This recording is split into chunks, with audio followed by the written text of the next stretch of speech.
ஓம் நம சிவாய நமக. அனைவருக்கும் வணக்கம்.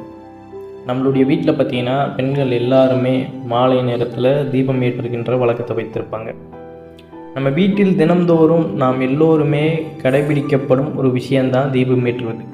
தினமும் மாலை 6 மணி ஆகிவிட்டது, விளக்கேற்ற வேண்டும் என்று சொல்லி தீப்பெட்டியால் விளக்கினை ஏற்றி வைத்தால் மட்டும் போதுமா? விளக்கு ஏற்றுவது என்பது பார்த்திங்கன்னா நம்முடைய கடமையாக இருக்கக்கூடாது.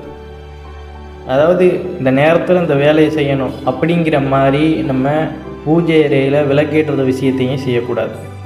விளக்கேற்றுவது என்பது பார்த்திங்கன்னா ஆத்ம திருப்தியோடு இறைவனுக்காக செய்யப்படும் வழிபாடாக தான் இருக்க வேண்டும்.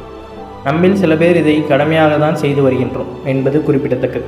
ஏனென்றால் இந்த காலகட்டத்தில் நேரமின்மை, அவசரம், வேலைகளுக்கு இதற்கு காரணம் பார்த்திங்கன்னா நம்ம இந்த மாதிரி இதையும் ஒரு கடமையாக செய்து விட்டு போயிருக்கோம். பெரிய பெரிய வழிபாட்டு முறைகளும் நம்மால் பின்பற்ற முடியவில்லை என்றாலும் சின்ன